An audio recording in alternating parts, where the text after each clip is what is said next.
Hello guys, welcome back to the channel. Welcome to another film review. Tonight we're looking at 2024 horror film, a remake of a Swedish film called Speak No Evil, starring James McAvoy. Now, I've not seen the Swedish version.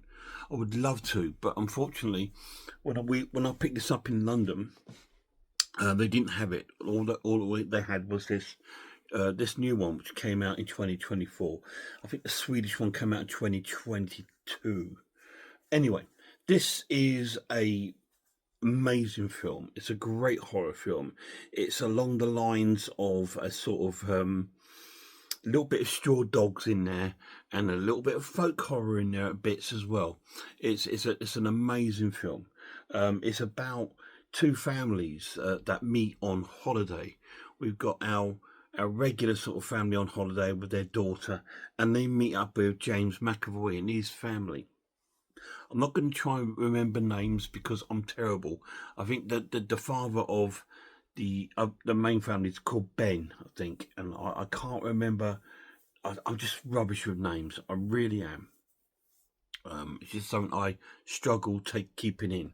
But anyway, they meet up on holiday, and Ben sees James McAvoy's family, and they seem a lot more outgoing, and he kind of wishes it for his own. I believe him and his wife have been having some sort of problems, but they're a very sort of well-off family, and they live in, like, their American family living in London.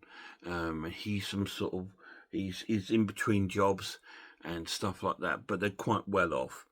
And James McAvoy tells them when they have a meeting at dinner that he's a doctor and all this sort of thing. And they start to become sort of friends.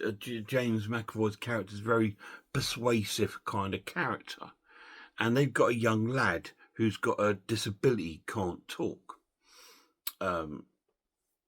Anyway, as the story progresses, they kind of like become friendly, and James McAvoy invites them over to visit them. They live in Devon in England. I think they're in holiday in Italy.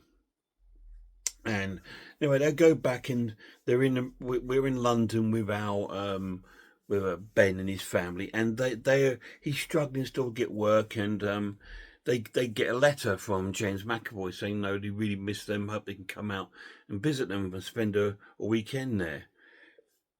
And all this sort of thing goes on, and he that and the wife sort of says, well, maybe we should go then, maybe it'll do you some good. So they decide to go down there for the weekend, and it's this beautiful, wonderful farm that they live on.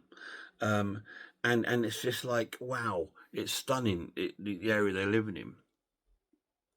And then they sort of like start to notice a few differences, and how James McAvoy's family is a little bit not right. It's a little bit out there, and things start to unfold over the weekend, and it comes to pass that there's a lot of sinister and sadistic things behind James McAvoy's family, except the young lad, Ant, I believe his name is. I'm not going to tell you because I don't want to spoil it. But anyway, all these things sort of unfold while they're visiting. They act really strange and really bizarre, and all these kind of like wacky things. And Ben and his family struggle to come to terms with it, and then it comes for a real fight for survival. And that's all I'm going to tell you about the synopsis. Now, the pluses of this edition: it looks stunning. It's an amazing looking film. It's in the beautiful English countryside, so what else is it going to look? It's extremely well acted and believable. It's extremely fucking tense at times, and you find yourself saying, please, please, guys, get away, do this, and you just do, and you just feel for this family that have just come to sort of make friends, if you like, and they've just stumbled upon the wrong people. And it plays out like a real fight for survival, one family against another. Or are they a family? You know, you need to watch it and find out. I'm going to score this an amazing, awesome watch, and I'm going to give it a 10 out of 10. I loved it that much. It was so gripping. It was so amazing. It's got everything I love about a horror film. It's got scares. It's terrifying. It's well acted. It's absolutely great story. And it's just so James McAvoy, he has found his niche in life to be a horror actor because he's phenomenal in this. Absolutely amazing. He kind of makes the film, and it's just, you just feel for these family, you feel for these people, and you just want them to sort of like get away from the grips of James McAvoy, and all these bizarre things happen, and it's a very, very strange sort of concept of a film because you can see how easily they would be easily taken in by him because he's quite a friendly guy, and he's just really welcoming and really nice and outgoing, and if you're not like that, that's really attractive to you. And I think that's where they sort of like went along. But God, my God, I can't stop thinking about it. I've only just stopped finishing watching it, and I just thought, I just messaged my lad, said this film's a 10 out of 10. It's an absolutely amazing film. It's incredible. Absolutely loved it. And I just really, really want to see the Swedish version now. And I am going to keep my eyes open for it, because I'd love to pick that up. And I'm going to try and distance myself from this. So if I do pick the Swedish version up, I'm probably going to give myself a little gap, so I can't remember much of it. And when I do watch it, I'm going to remember that's the Swedish is the original, and this is a remake version of it. So I'm still going to try and treat it in its own merit. But what an amazing film. Wow, what a shocker. It's just such a good film. From start to beginning, it's just right to the end. It's really cool. It's quite long. It plays out for about an hour and 50 minutes. So it's quite a long film, but I wanted it to. I was enjoying it so much. I clicked to see how much time was left on the film, and I was only 50 minutes in. I could see there's an hour left, and I was like, yes. I didn't want it to end. It was such a good film.